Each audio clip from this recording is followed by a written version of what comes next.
اونٹ کا پیشاب کیا اسلام میں حلال ہے؟ بخاری کی ایک حدیث ہے کہ جب بعض لوگ مدینہ آ کر بیمار پڑ گئے تھے تو آپ صلی اللہ علیہ وسلم نے انہیں اونٹ کا پیشاب پینے کی ہدایت کی۔ بہت سے غیر مسلموں نے مجھ سے یہ سوال پوچھا ہے کہ اسلام میں یہ حکم ہے، میں نے کچھ نہیں بتایا کیونکہ اس کا میں صحیح مفہوم نہیں جانتی، اس کے بارے میں میری رہنمائی فرمائیں۔ گلفشاں صاحبہ ہندوستان سے۔ صحیح ہے، بخاری صحیح مسلم کی حدیث ہے، قبیلہ عرانیین کے کچھ لوگ آئے تھے، وہ اصل میں تھے منافق، اور وہ صحابہ کو دھوکے سے لے گئے، انہوں نے لے جا کے قتل کر دیا۔ تو جب وہ مدینہ آئے تھے تو ان کے پیٹ میں درد تھا، تکلیف تھی، پیٹ پھولنے لگے تھے ان کے، آپ صلی اللہ علیہ وسلم نے حکم دیا اشربوا من البانہا و ابوالہا، ان کو اونٹوں کا دودھ پلاؤ اور پیشاب، بول کی جمع ابوال آتی ہے۔ تو اس حدیث کی بیس پہ بعض فقہا اس کے قائل ہیں کہ اونٹ کا پیشاب حلال ہے اور بیماری میں پیا بھی جا سکتا ہے، لیکن امام ابو حنیفہ اور بعض دوسرے فقہا اس طرف گئے ہیں کہ اونٹ کا پیشاب بھی اسی طرح حرام ہے جیسے دوسرے جانوروں کا پیشاب حرام، اور بالکل اسی طرح ناپاک ہے جیسے دوسرے جانوروں کا پیشاب ناپاک ہے۔ اور اس کے دلائل بھی بہت واضح ہیں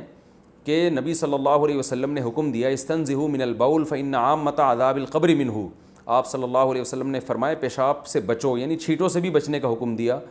اور فرمایا کہ اکثر عذاب قبر پیشاب کی وجہ سے ہوتا ہے۔ تو اس میں آپ نے فرق نہیں کیا کہ کس کا پیشاب، ہر قسم کا پیشاب اس میں داخل ہے۔ دوسری بات یہ کہ اس حدیث سے اگر یہ ثابت ہوتا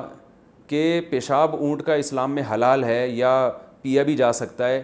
تو صحابہ نے کسی نے تو اس حدیث پر عمل کیا ہوتا۔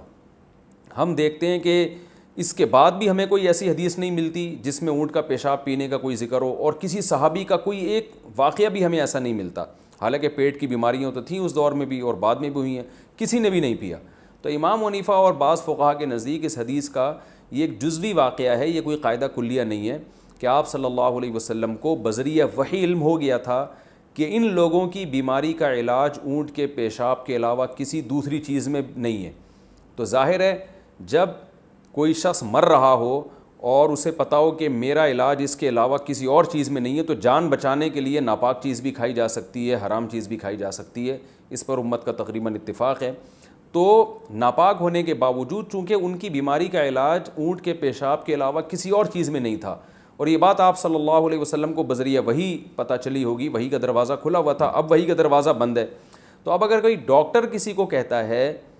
کہ آپ کی بیماری کا علاج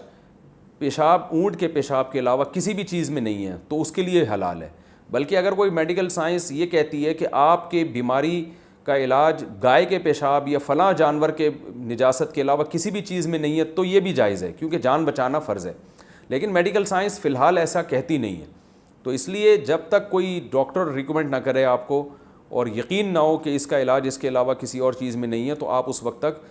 پیشاب نہیں پی سکتے، کیونکہ نجس ہے، حرام ہے، اور حلال چیزوں سے ہمیں پہلے حکم ہے کہ ہم دوا کریں۔ حلال چیزوں میں اگر کوئی چیز ایسی ہے ہی نہیں جس میں آپ کی بیماری کا علاج ہے، پھر مجبوری میں آپ جان بچانے کے لیے مردار بھی کھا سکتے ہیں، تو یہ بھی کر سکتے ہیں۔ تو راجح قول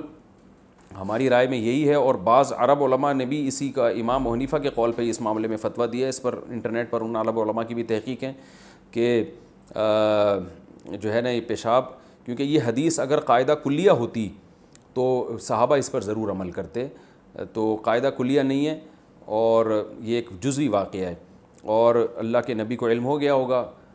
باقی پیشاب کے بارے میں جو وعیدیں ہیں وہ شدید ہیں، ان میں ہر قسم کا پیشاب شامل ہے، اور آپ صلی اللہ علیہ وسلم کے بعد صحابہ کرام نے بھی کبھی اونٹ کے پیشاب کو پاک نہیں سمجھا۔ ہمیں کوئی ایک صحابی بھی نہیں ملتا جنہوں نے یہ کہا ہو کہ اونٹ کا پیشاب آپ پی سکتے ہیں، آپ کے لیے جائز ہے۔ تو اس لیے اونٹ کا پیشاب بھی اسی طرح ناپاک ہے جیسے دوسرے جانوروں کا پیشاب ناپاک ہے، بکری کا اور دمبے وغیرہ کا۔